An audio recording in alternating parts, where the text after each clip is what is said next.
joining us this evening.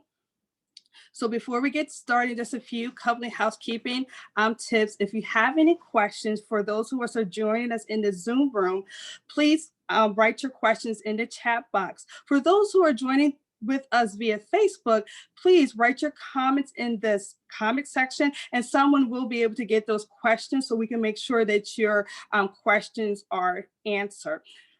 This presentation is being recorded, so you will have the opportunity to review this presentation once it has been recorded, and you can follow us on our Facebook page as well as our YouTube channel, Norfolk County Alumni Chapter. So I'd like to welcome you. My name is Chandra Parks, and on behalf of our chapter president, Dr. Sean Ashford, we welcome you this evening. This evening's presentation is being presented by Ms. Kathleen Hughes, who is a staff attorney with the Maryland Legal Aid. So once again, welcome you, and now let's welcome Ms. Hughes. Thank you.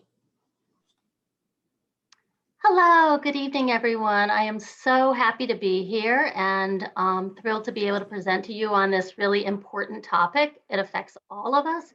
It affects us whether we're seniors or we're not seniors, but it really affects seniors much more. I think seniors are just more at risk for these kinds of scams and frauds and things. So I'm going to go ahead and share my screen. I've got a PowerPoint up here, and we'll get started.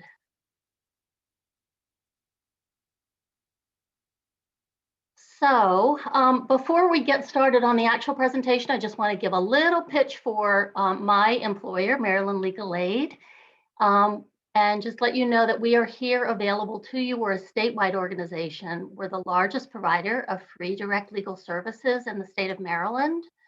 We are a private nonprofit law firm, and we provide a full range of free civil legal services to low-income Marylanders statewide, in Baltimore City and in Maryland's 23 counties, and we have 12 office locations. The office that I work in is the Anne Arundel County office, which is located right downtown in Annapolis.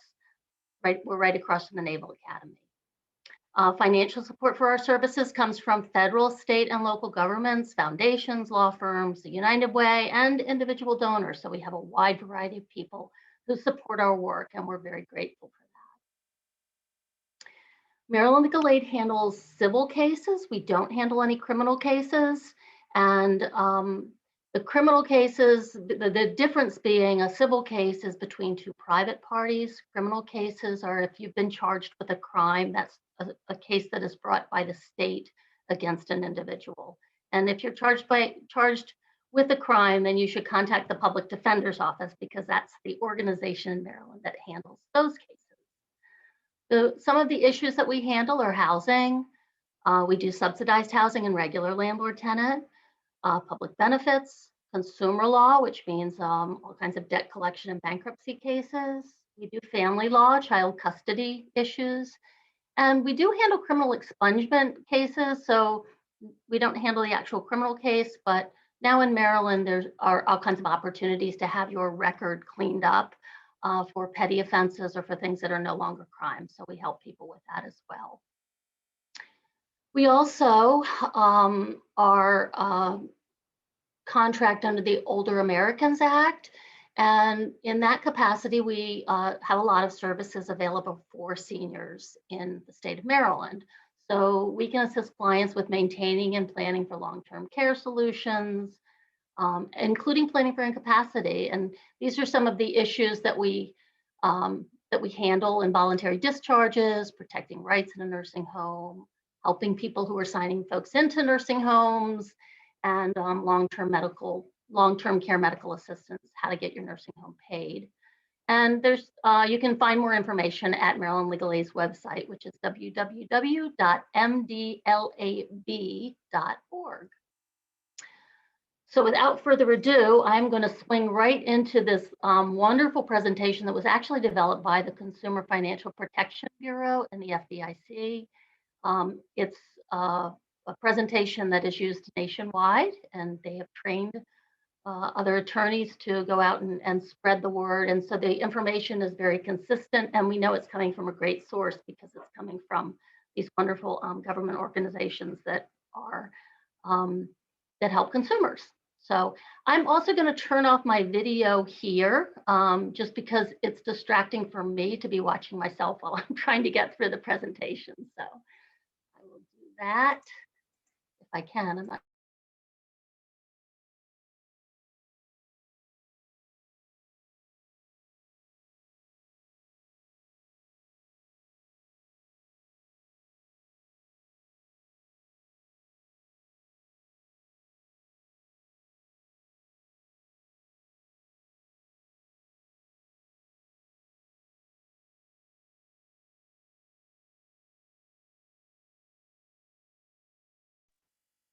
There we go. I accidentally muted myself. I'm sorry about that.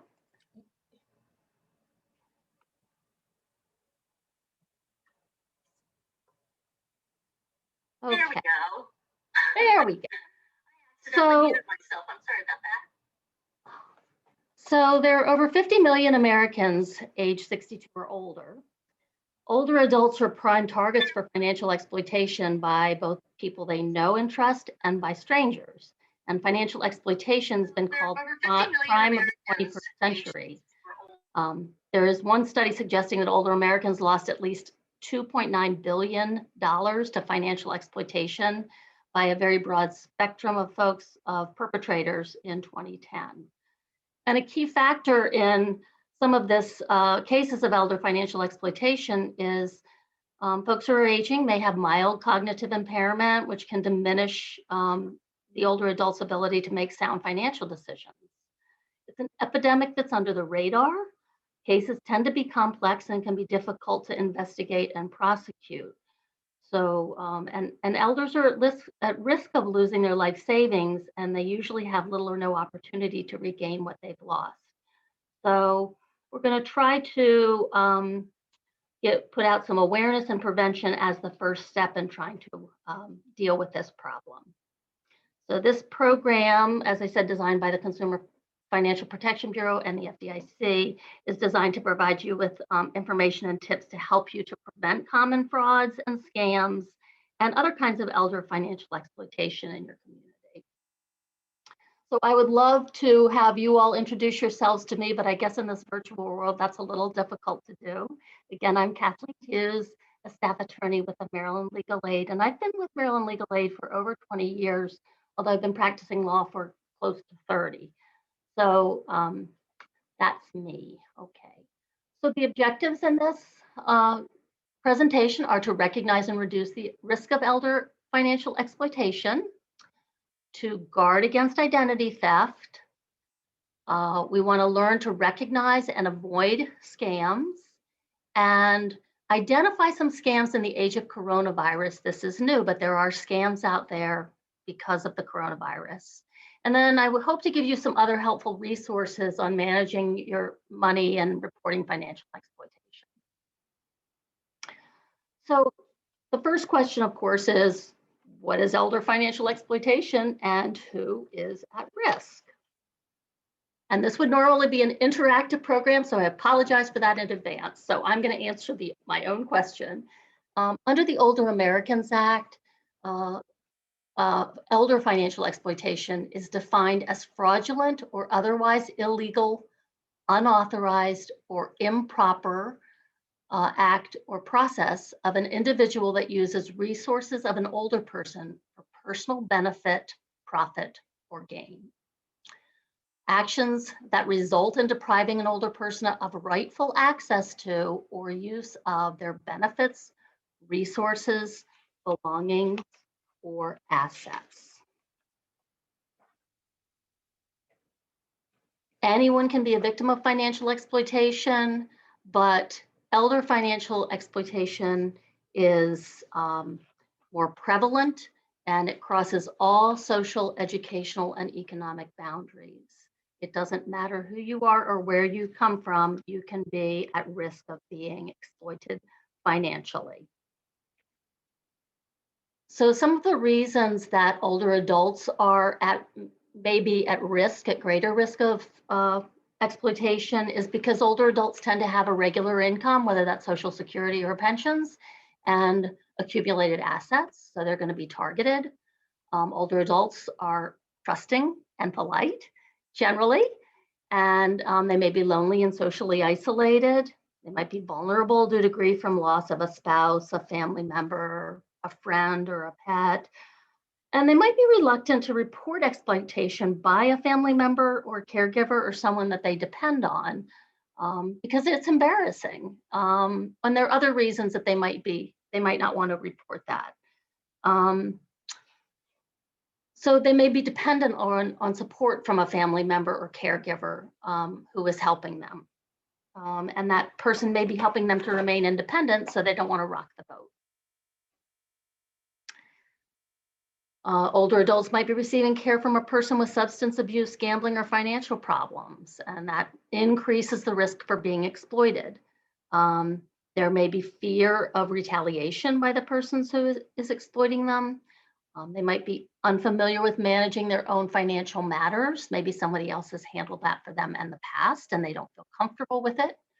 And they may not have planned for the potential loss of decision-making capacity. So someone may not have thought ahead to appoint someone or have someone waiting in the wings that could be helping them with their finances. Sometimes there's some cognitive impairment and a diminished ability to make those financial decisions. And as I said earlier, folks are maybe dependent on family members, caregivers, or someone else, and that person might be pressuring them for money or control of their finances. So here's some examples of financial exploitation. And I think these are all examples that maybe some of us have heard of or know someone who's experienced this. They may be recognizable. If there are things, as I'm going through this list, that you've experienced and you want to share, we'd love to hear about them in the chat. So some examples of financial exploitation are by someone who has a fiduciary relationship with the older person.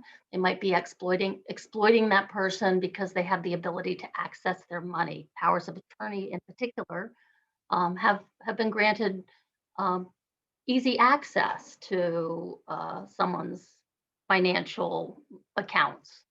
There are investment frauds and scams out there. Someone calls you and wants you to invest in something, and even like annuities or things like that. And there are many frauds and scams out there on the investment end. Theft of money or property by family members, caregivers, and in-home helpers. We at Legal Aid get a lot of calls about that. There are lottery and sweepstakes scams, grandparent imposter scams. This was one that I had never heard of. So when I was researching this, I was interested in that. Tax and debt collection scams. There are scams around charities, give money to my charity. There's scams done by telemarketing and mail offers and salesperson scams.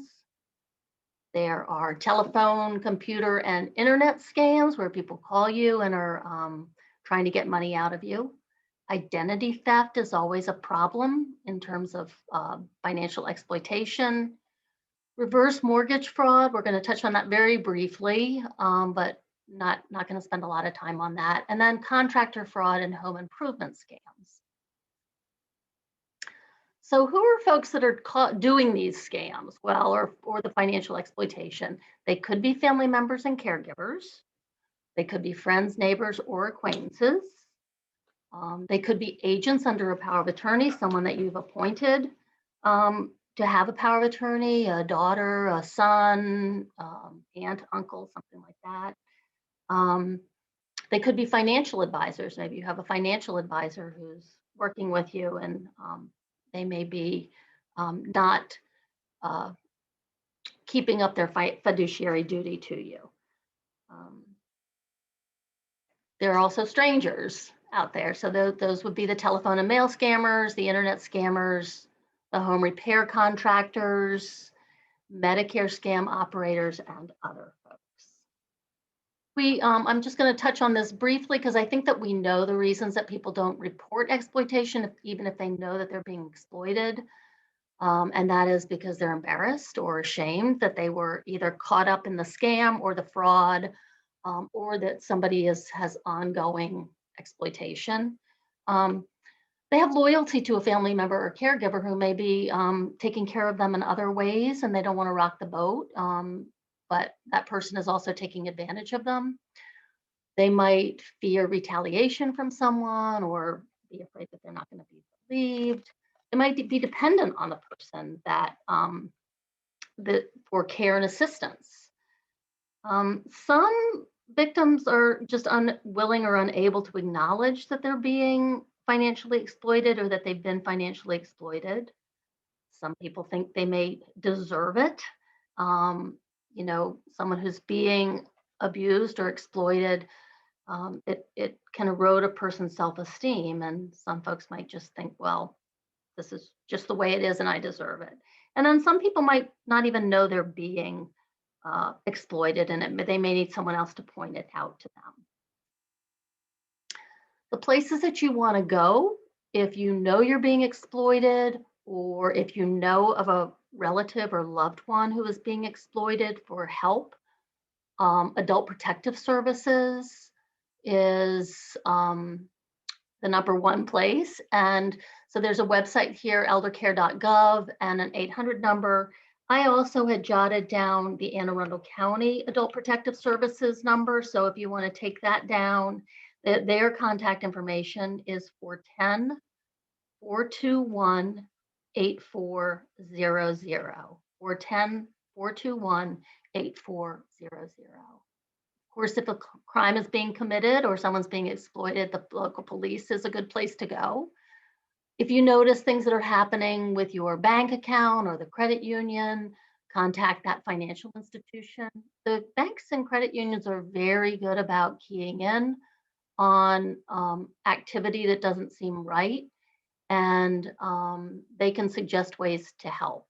Maybe help you close down an account and open a new one or something like that.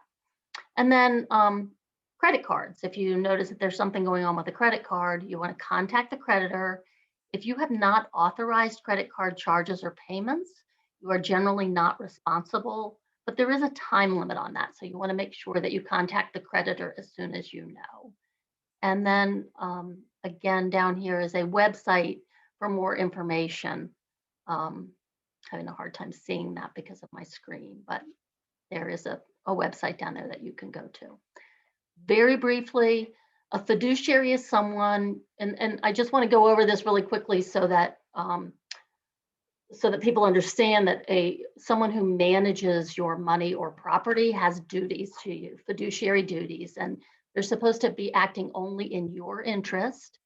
They're supposed to manage your money and property carefully, and they're supposed to keep your money and property separate from their own. So they're supposed to keep records on that separate from your own. So a power of attorney is a legal document that allows someone else to handle your finances, and that power of attorney has a fiduciary duty to the person whose finances they're handling. But if you remember earlier, we said that powers of attorney, they have a lot of power, and so it's really important that they're monitored, and also someone who is extremely trusted. So power of attorney is the form in Maryland. There's a statutory form for power of attorney, and I would recommend that if you're going to get a power of attorney, that you either contact Maryland Legal Aid to get a referral. We have attorneys that can help you with that. The 60 Plus program is one of our programs that can help you with that, or go to a private attorney. It's not very expensive because it's a form that just comes out of the statute, but at least they can go over that form with you and decide what powers you want to give to someone and what powers you don't want to give to someone. But the power of attorney, the form appoints a substitute decision maker, and that person can handle your finances on your behalf. So it cuts both ways. It can be really, really helpful, but it also opens a window to exploitation if you're not very careful with it.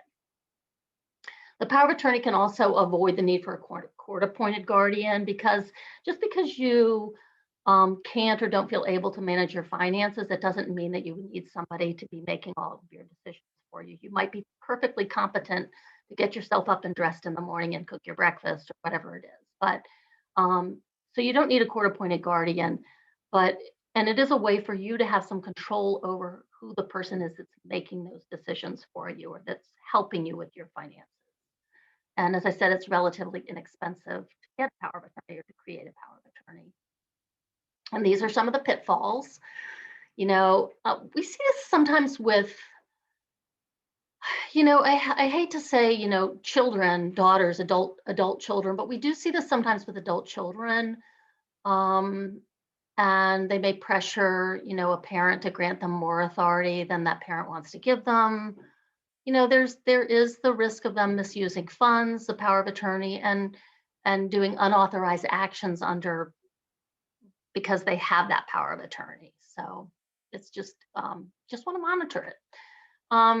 There's different kinds of powers of attorney, and so the lesson here is basically that you really do want to talk to a lawyer or somebody, so that you can at least, some powers of attorney remain after you become incompetent. Some are springing powers of attorney. They go into effect at a certain time or when something happens. And so an attorney can help you make the choices about a power of attorney. Okay. And then you want to trust but verify. So if you've given somebody that very big power, you trust them, but you also want to verify. You want to avoid appointing anybody who might mismanage their own money or has personal issues. And these were kind of all obvious, but I think it's nice to have the checklist because these are not necessarily things that come to mind when you're thinking about having somebody help you with your finances. So you want to tell trusted professionals about your power of attorney, including your bank, so that they can keep their eyes open for misuse. You always have the power to change, cancel, or revoke your power of attorney. So you can always do that unless you've been found to be incompetent by a court of law. You can do that. You want to avoid appointing hired caregivers or helpers, and beware of your new best friend who wants to help you manage your finances. Again, and it's just to sort of bring home this point. If you are being financially exploited or someone who is, you want to really immediately, as quickly as possible, report to Adult Protective Services or your local law enforcement agency. So we're going to go into a little bit now some of the different ways that, things to look out for, I guess. But before I get into this, I want to know has anything come up in the chat yet, or does anyone have any questions yet about anything that I've already been over?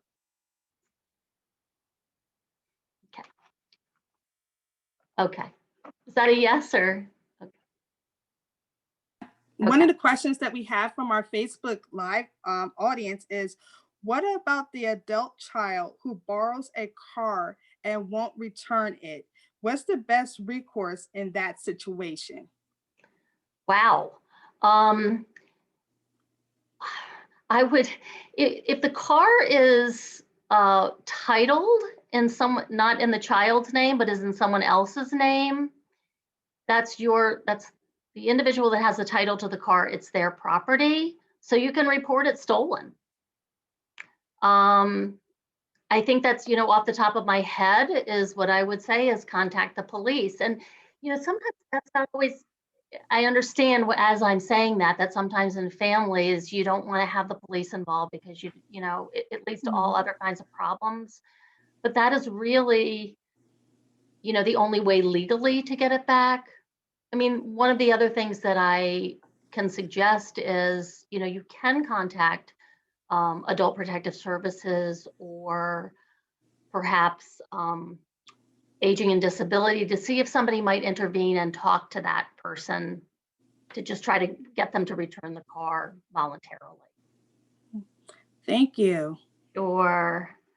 Okay, so there is abuse by caretakers and in-home helpers.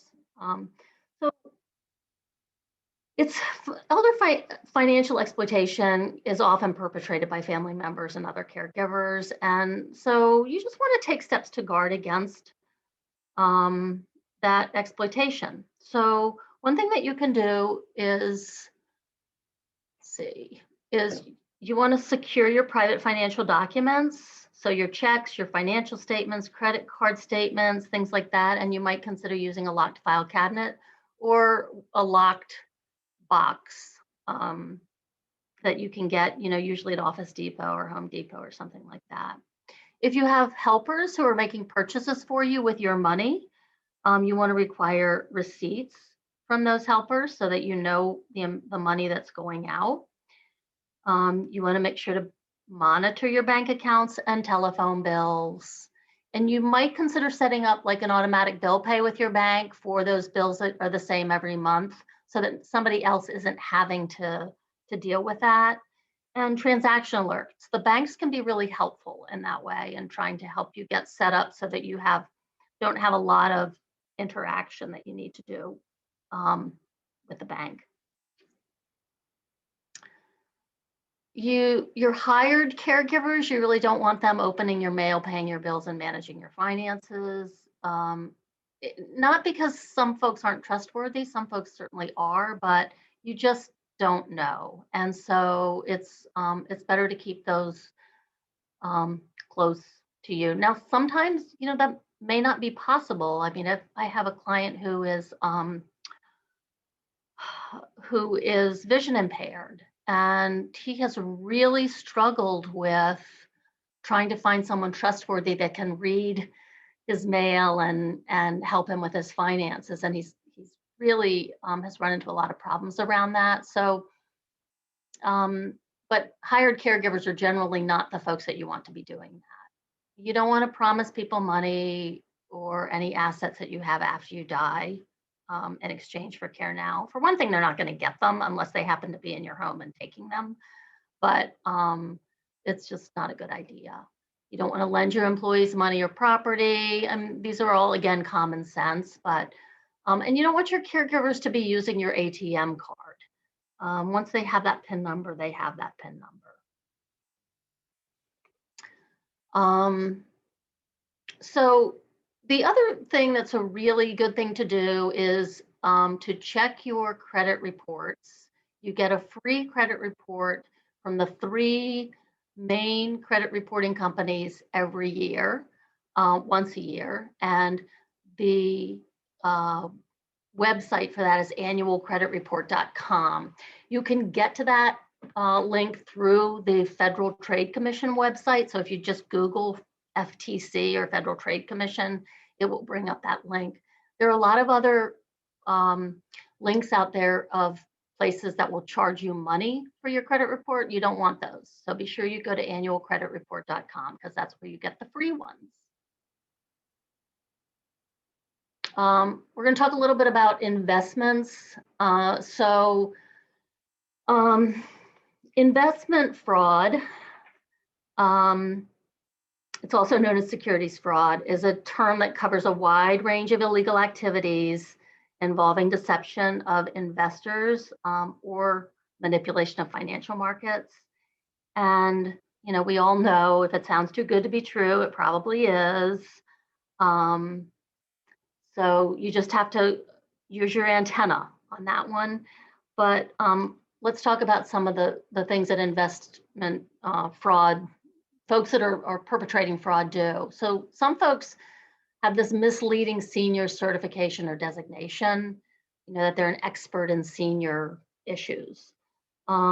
It's a popular practice among financial services salespeople to identify themselves that way because they think it gets them in the door with seniors.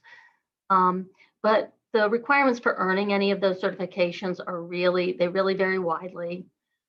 Programs of study for those range from like a weekend seminar to maybe a 2-year graduate program. So, it's not always what it appears to be. Most investors and brokers are reputable, but you want to check them out.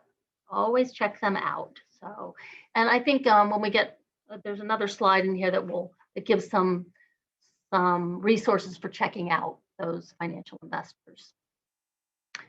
So some of these investment scams are Ponzi schemes. Most of us have heard of Ponzi schemes. It's a really old scam, and The formula is really simple, but a scammer in a Ponzi scheme will promise lots of money to investors, really high returns. But the way that the scheme works is that money from the new investors is used to pay the previous investors. So you're never really getting anything for the money. It's just you sign on new people, the money that those people pay in, pay the people that are higher up the pyramid. And eventually the schemes collapse and most investors have a financial loss with those schemes. So you want to stay away from those. Unscrupulous financial advisors, not a lot, some advisors, financial advisors, they cut corners. They do resort to outright fraud. They bill older adults with unexplained fees and unauthorized trades or other irregularities. And again, there's a resource here for financial advisors to check them out. Affinity fraud, I didn't really know what that meant either until I researched this, but affinity fraud is where a scammer pretends to be a member of some kind of a fraternity, like a religious organization or the military, or, when I was, an example of this that came to my mind was when I was in the military. When I got out of the military and I was in college, I was working part-time for the Veterans Administration in a vet center, which are set up for Vietnam veterans returning home from Vietnam. And there was a guy that came in that really sold my boss on that he was going to do this great big fundraiser for our center. And he came in and he was dressed in the fatigues and he had all the lingo, and everybody believed that he was who he said he was, but it turned out he wasn't that at all. And he made away with tens of thousands of dollars in where veterans had put in money to have this great big fundraiser, and he took off with it. So that's affinity fraud. Internet fraud, also called the .con, is cute. So it's just using the internet. It's easy for con artists to target people on the internet. You get all kinds of emails, and those emails look legitimate, but they aren't. Even I have looked at them, and I was looking at one that said Amazon the other day, and I'm like, didn't I just order something from Amazon? Is that from Amazon? If something doesn't look right or something's causing you to question it, do not click that link. Because it's just sort of a doorway in. So if it doesn't look right, just delete it, okay? The scammers will often design these emails and social media accounts to appear like they're legitimate businesses, sometimes even family members. So just don't click it, just delete those emails if they look like they're any problem at all. Inappropriate or fraudulent annuities. So variable annuities are pitched to seniors a lot through the free lunch programs. That can be fine, but a lot of times the products that are being sold in these free lunch programs are products that are really not suitable for retirees. They're kind of a one size fits all, and they may not be suitable for you, or there's sometimes, the salespersons don't disclose these very steep sales commissions, there's surrender charges with them. So again, just do your homework on those things, okay?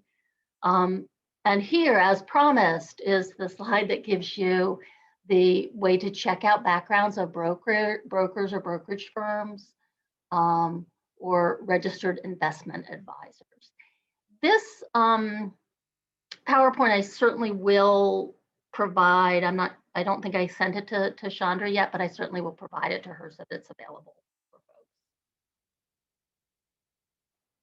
folks. Other places, other resources here, the North American Securities Administrators Association, that's a mouthful, but that's a way that you can contact your state regulators if you think you've been defrauded by someone. And also the Consumer Financial Protection Bureau, I can't say enough good things about them.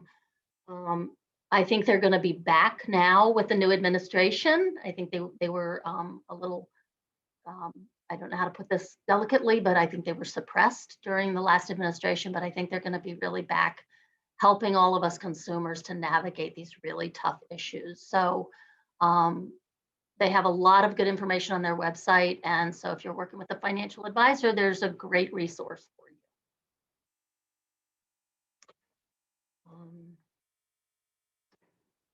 So just kind of wrapping this up, don't trust the strangers, no matter how trustworthy they sound. Take time to understand your investment choices. These are all obvious. Say no to pressure. You know, there's no hurry in any of this stuff. That's a thing. These scammers and people that are trying to, you know, perpetrate fraud, it's always high pressure. You just take a deep breath and say, there is nothing that this can wait. This is something that I can think about and it can wait. So just sometimes it sounds really, really good, but just take a deep breath and say, no, I'm going to wait and try to figure this out. This doesn't seem right. Also, when you're doing investments, you want to make sure that the checks are payable to any company. They're not to an individual. Make sure you have your account statements and confirmations. Keep good records and don't put all of your investments in one basket. All right. Any questions yet? We all good? Yes, we are good. There hasn't been any questions. It's just been a comment in terms of that it has been very good information that has been shared thus far, and definitely learning a lot. So thank you for sharing the Great. information. I'm so happy about that. That makes me really, that really pleases me. I'm glad. It's, as I said, this is Consumer Financial Protection Bureau and the FDIC. So they have really done a good job of putting together, I think, this information. And it is out there and available to everyone. So, okay, scam artists on the telephone. I think that probably everyone has dealt with a scam artist on the telephone, or has at least gotten a scam call and hung up on them. But you know, older adults are increasingly targets of these scam artists, and they use lies, deception, and fear. Sometimes they can be really, really mean, and tactics to convince older adults to send them their money, or to provide them with personal account information. There is a do not call registry, and if you don't know about that, that is on the Federal Trade Commission's website, again, ftc.gov. And that could reduce some of the calls from like telemarketers and things, but it's not going to stop the criminals from calling. They're going to keep calling. But if you can get on that do not call registry, that may help some.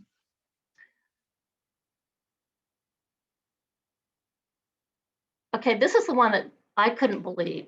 This just blew my mind. So this is the grandparent scam. And the scammers call and they tell you that they're your grandchild, when they might even know your grandchild's name. And they're usually crying to disguise their voice, and they want you to wire them money, and they beg you not to tell other family members because they don't want to upset the other family members. And you know, some people are just pulled into that because, you know, they think it's their grandchild and their grandchild's in trouble. They're going to help them out. But again, there are no emergencies here. So don't fall for that one. Okay. The IRS telephone scam. This is another one that I've heard about a lot. And someone will call and they'll say that they're calling from the IRS, and they say that you owe money for taxes. And they might even use, so some of these scammers do use telephone numbers that look sort of familiar or represent that there's some kind of a toll-free number, official number. Again, don't be fooled by that. If somebody's calling you to tell you that you owe money for taxes, you know, that should set off all kinds of alarm bells for you, because the IRS doesn't do that. Okay. Sometimes they'll use fake IRS badge numbers. They might even know your last 4 digits of your social security number. There's so much information out there now and so many ways for people to get that information. Don't be sucked in by it. What these scammers do is they tell victims that they're entitled to big refunds or that they owe money that has to be paid immediately to the IRS. And they even will threaten people, say people that they're going to take away their driver's license or they're going to go to jail. Sometimes they will hang up and call back pretending to be the police, the local police or DMV, to kind of hook into that threatening of jail time or that they're going to revoke your driver's license. Do not fall for it. The IRS does not do this. The other thing that they do is they'll tell immigrants sometimes that they're going to be deported if they don't pay this money. So just don't be sucked in. Here's what the IRS doesn't do. doesn't do. They always will send you written notification by the mail. They never ask for payment of credit card information over the telephone, and they never request personal financial information via email. Okay, so don't get sucked into that. All right. If you think you owe taxes, somebody calls you and says you owe taxes, you can call the IRS and there's the number for you. So just hang up the phone on that person. And then if you're concerned that you owe the IRS money, you can pick up the telephone and call back the IRS at 1-800-829-1040. If you don't owe taxes, here are the places that you can report that scam to and file a complaint with. So you can report it to the Treasury Inspector General for Tax Administration, and you can also file a complaint with the Federal Trade Commission, and that's FTC complaintassistant.gov. Okay, here's the lottery scam. I'm wondering if people out there are looking at these scams and thinking, and if anybody's had any experience with these. The lottery scam is sweepstakes scammers will call, email, or text consumers. Congratulations, you won the lottery, or you've won a drawing or sweepstakes, or and usually the person who's the victim in this case has not even entered a lottery or drawing. So the scammer then will ask the winner, the person they're calling, for an upfront payment to cover processing fees or taxes. And then that's what they're asking people to send, and people will send it so that they can get their money, so they can get their big fat lottery check. Another way that they do this is another variation on this is that the scammers will send a letter with some kind of an authentic looking but phony claim certificate or a check, but as an advance to pay off the winnings. So to trick somebody into thinking that they've got these winnings. But if you try to go to deposit this phony check, the financial institution that you deposited into might hold you responsible for repayment of the fraudulent check. Even if you went ahead and sent your money to the scammer, you may still be responsible for repaying the money on that phony check. So tips for these telephone scams, just to keep in mind, is you can't usually win a contest unless you enter it. Don't ever pay to play. So if somebody calls you up and says, you've got to send me money in order to get your money, don't do it. Don't wire funds to anybody if you're being pressured to wire funds to them. Know who you're wiring funds to. I mean, it's not to say that you can't wire funds to somebody, but if somebody's calling you and wants you to wire them funds and they're pressuring you to do it right now, don't do it. Financial institutions can be really helpful. I've actually had I bank at CQ, and they've called me before when they see suspicious activity, and it's been very, very helpful. So, so if your financial institution calls you, they will call or send a text or something, and they'll say, call us. You want to just make sure that you call back your financial institution. So the numbers that you're using, you want to call back your bank. You don't want to call some number that somebody's giving you. You want to just make sure you're calling your bank or the number on your credit card or whatever that is, okay? And then they can guide you. If there really was a problem, they can tell you how to deal with it. Any caller that's claiming an emergency, you want to check it out. I would say just stay away from the emergencies. Nothing is that big an emergency. So, and then if somebody's telling you to keep something secret, of course, you want to be wary of that.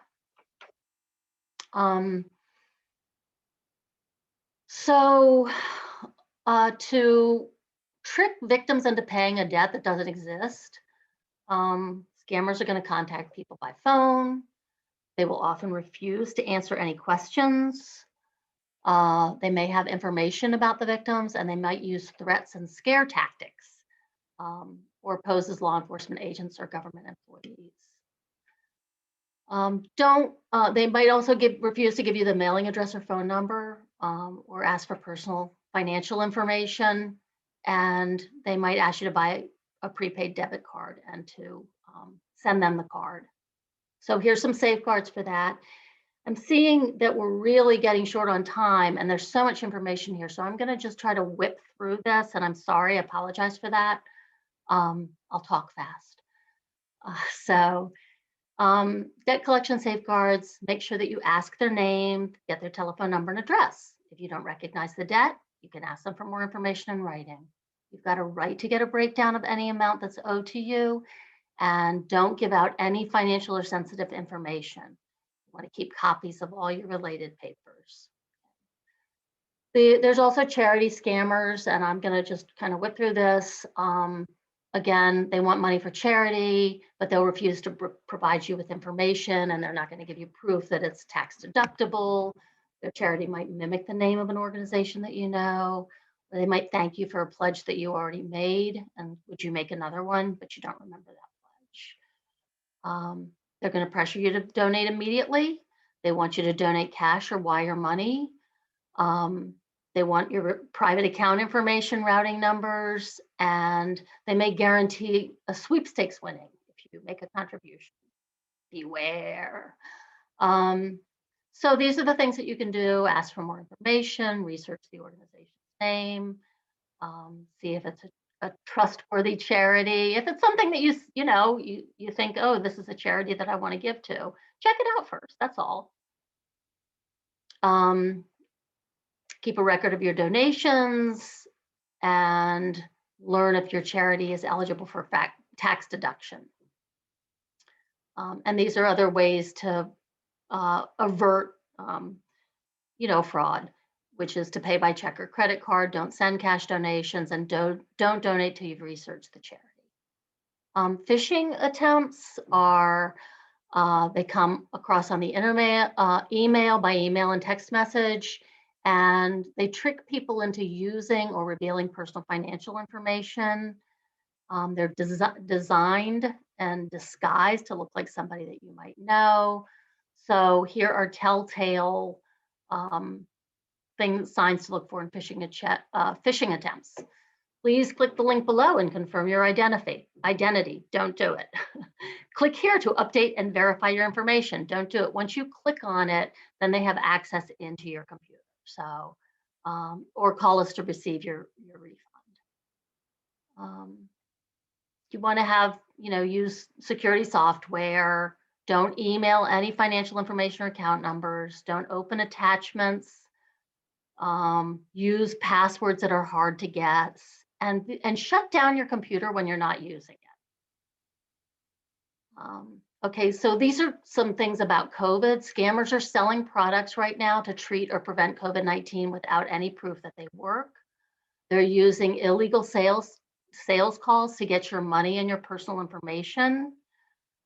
No one legitimate is going to call you about the vaccine and ask for Social Security information, bank account, or credit card information. That's not going to happen, okay? You can't pay to put your name on a list for the vaccine. That's a scam. You can't pay to get early access to the vaccine. That's also a scam. And so here's some tips for avoiding those.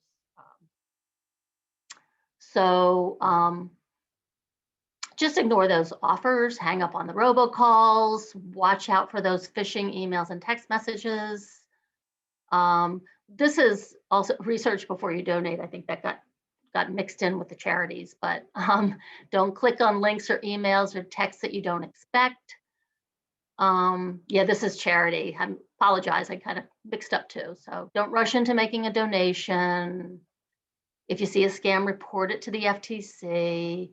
And the FTC now has this coronavirus scams link, which is great. So you can go to that coronavirus scams link and see what the latest is on that. So we've already been over this. You know, I feel like I'm repeating a lot of the same things. And so, you know, just be cautious. Don't open emails from an unfamiliar sender. Delete messages that are suspicious, all of these things, okay? Thieves are going to steal your personal financial information and use your identity to commit fraud. So you don't want to give out your social security number, your date of birth, your credit card and account numbers, any of this information. PINs and passwords, don't give that to anyone. Protect your personal information. Protect your incoming and outgoing mail. If you can do a direct deposit, and most people that have Social Security, I think Social Security requires direct deposit, so at least that does go in direct. You should have a shredder and destroy all your financial trash. You should be monitoring your bank accounts and credit cards, and don't give out your personal information. And then review your credit report annually.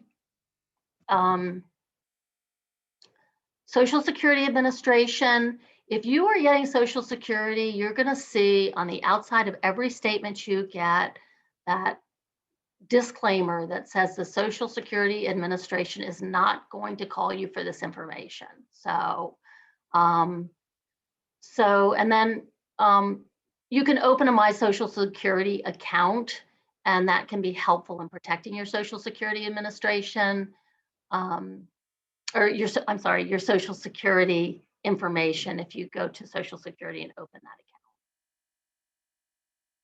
account. So I think we've already covered this. On identity theft, it's the same thing. If somebody's, you know, place a fraud alert with one of the major credit card reporting companies. If you know that somebody has attempted to get your identity, get your copies of your credit report, make an identity theft report, and you can also consider placing a security freeze on your credit report so that people don't have access to that. Okay. Other Federal Trade Commission is a great resource, and they have great resources on identity theft. Okay, I think I'm going to skip over the Medicaid, but I'm going to send this to, just because we're out of time or almost out of time, but I will be sending this, as I said, I'll be sending this to Chandra and she can share it with you. Let me see if there's anything else I wanted to just, I think we've been over most of this. There is a little bit here on reverse mortgages. And again, you can look at the website on that, or you can look at this, or you can look at the PowerPoint on it. Contractors sometimes scam artists will use high pressure tactics to sell unneeded overpriced contracts for home improvements. I had someone come by my house and offered to put a new roof on my house for $30,000. Thank you very much. But only after he took 2 hours of my time to tell me how great it would be.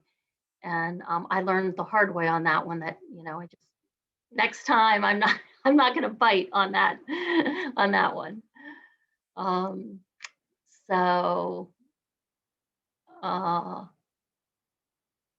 They'll say they're going to give you a discount. You want to verify anyone's identity that's claiming to be a government employee, get bids from local contractors. That's the one that I messed up on. Avoid contractors who approach you, somebody walking down the street. We're doing roofs in the neighborhood.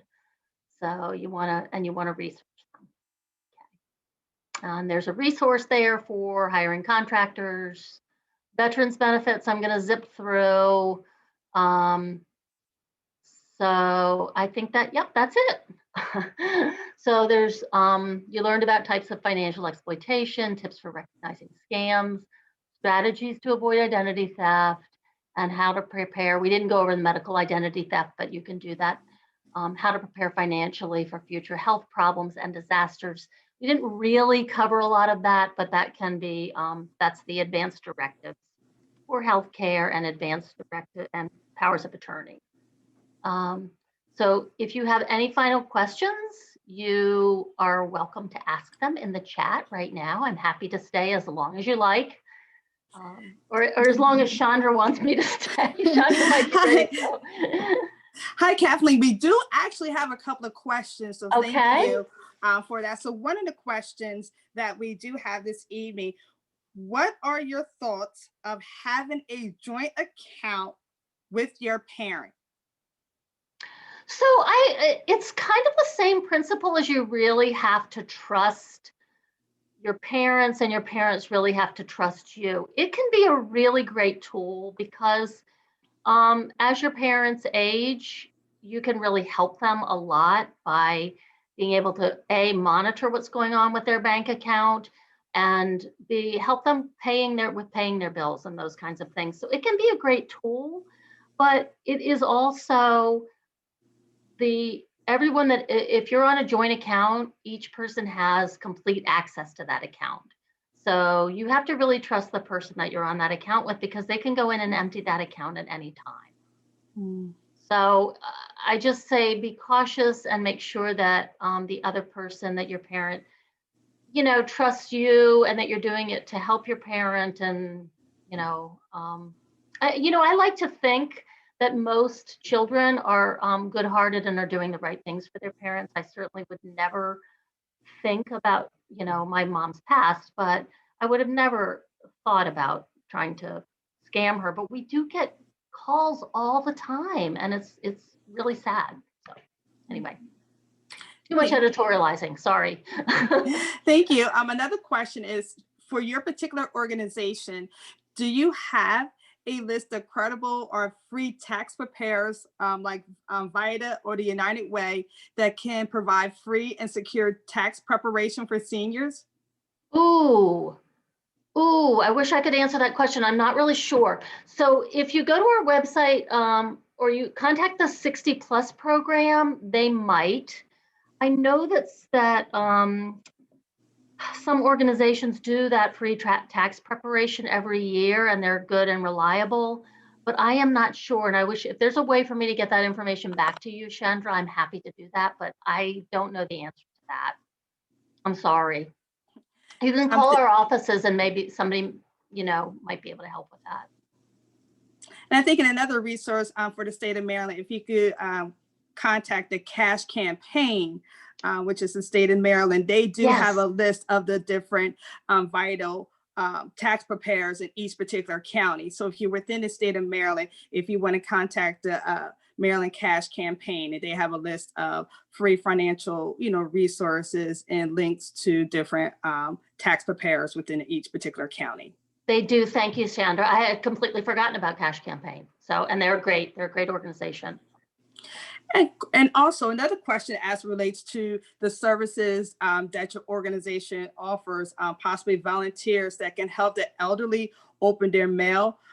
Someone mentioned that kind of resonated with that as it relates to their particular parents, someone to kind of walk with them through their mail that they get, whether it be like Medicare, open enrollment, scams, etc. Sometimes they just don't know what to do with it. And especially that resonates with me as well. Especially I have an older parent that lives by herself. So I'm not always there to be able to go through the mail, with her. Does your organization have such service? So we don't, because we're a law office. Now, that's not to say if you get something in the mail and you have a question about it, we can try to help you with that particular piece of mail. But in terms of having somebody sit down with someone and kind of go through their mail with them, open the things, what I would say is to contact the Department of Aging and see if they can get a social worker or somebody from the Department of Aging that may be able to help them, or some kind of a supports person. The Department of Aging is a great resource for, they do have, folks out there so that can help to support people. So that's who I'd contact.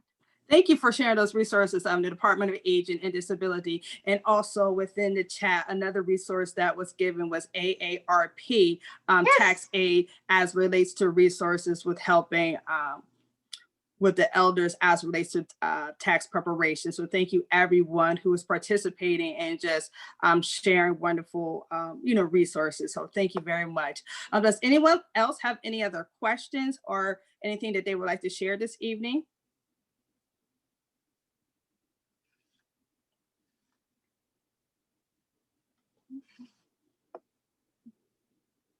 Well, if there aren't any other, questions on behalf of North Arundel County Alumni Chapter, we would like to thank you for joining us this evening. We'd like to thank you to our presenter, Kathleen, for the information that was shared this evening. So I definitely will make sure that we get the slides so we can share it with everyone in our audience, this helpful information, so we can continue to encourage impact and empower our community.